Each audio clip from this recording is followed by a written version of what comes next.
Praise the lord. యేసుక్రీస్తు నామమున మనము శోధనలో పడకుండా దేవుడు మనని కాపాడును గాక. ఆమేన్. ఈరోజు దేవుని వాగ్దానము మార్కు సువార్త 14వ అధ్యాయము 38వ వచనము. మీరు శోధనలో ప్రవేశించకుండానట్లును మెలకుగా ఉండి ప్రార్థించుడి. మరి యేసయ్య ఈ మాట శిష్యులతో మాదిరిగా చూపించాడు. ఎలా ప్రార్థించాలో, ఎలా శోధన తప్పింపబడాలో, మరి ఎలాంటి కార్యాలు ప్రార్థన చేస్తే జరుగుతాయో మరి యేసయ్య మరి శిష్యులకి చెప్తున్న మాట ఇది. ఈరోజు మన జీవితంలో ఎలాంటి శోధనలు రాకుండా మరి దేవుడు మనల్ని కాపాడడానికి, కీడు నుంచి, దుష్టత్వం నుంచి మనని ప్రొటెక్ట్ చేయడానికి మరి దేవుడు ఈరోజు మనతో మాట్లాడుతూ మనతో వాగ్దానం చేస్తున్నమాట. శోధనలో ప్రవేశించకుండానట్లు అంటే ప్రార్థన ఎప్పుడైతే మనం చేస్తామో శోధన అనేది రాదు. మరి పగలెండ దెబ్బ అయినను కానీ, రాత్రి మరి మనని పాడు చేసే ఏ కళ అయినా కానీ, మధ్యాహ్నము మనకి కలగజేసే రోగమైనా కానీ, మరి ఇతరులు మాట్లాడిన శాపనార్థాలే కానీ ఎలాంటివి నీ పైన పనిచేయవు ప్రార్థన చేయడం ద్వారా. ప్రార్థన అంటే నేను చాలాసార్లు చెప్పాను, దేవుడితో మాట్లాడడమే ప్రార్థన. నీ బాధ, నీ కష్టము, నీకు కావలసినది దేవుడితో చెప్పడమే ప్రార్థన. అయితే ప్రత్యేకముగా మనము చెప్పడము ద్వారా మరి దేవుడు తప్పకుండా మన ప్రార్థన వింటాడు. మరి నీకు అలాంటి వీలు లేని సమయంలో, నీ పరిస్థితులు మరి అనుకూలం లేనప్పటికీ నువ్వు ఎలా ప్రార్థించినా దేవుడు వింటాడు.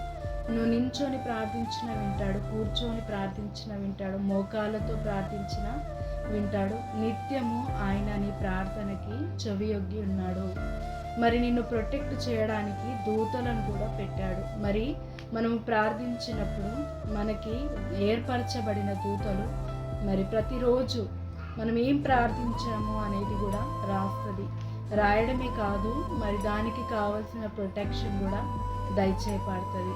ఎగ్జాంపుల్, నువ్వు ప్రార్థిస్తున్నావు, ప్రభా నన్ను కాపాడు అని. మరి ఆ దూత నీ రాకపోకలు, నీ ప్రతి విషయంలో తోడుంటుంది. నీకు వచ్చే అపాయం నుంచి తప్పించేలాగా మరి నీకు ప్రొటెక్షన్ దయచేయబడుతుంది. మరి ఒకరోజు నువ్వు ప్రార్థించట్లేవంటే ఒక ఆశీర్వాదాన్ని, నీ కంచెని అనేది తొలగించుకోవడం అనేది జరుగుతుంది. మరి దూత అయినా ఏం చేయలేదు. ఆ ఎంటీ పేపర్తో నువ్వు ఈరోజు ప్రార్థించలేవు. దేవుని ఆశీర్వాదాన్ని మరి అది జరగకుండా మరి ఆ దూత కూడా ఏమి పని లేకుండా అయిపోతుంది. మరి దేవుడు ప్రార్థన అనేది ఒక కంచె అని దేవుడు చెప్తున్నాడు. ప్రార్థన మరి తప్పకుండా ప్రతి శోధన కాలం నుంచి తప్పిస్తుంది.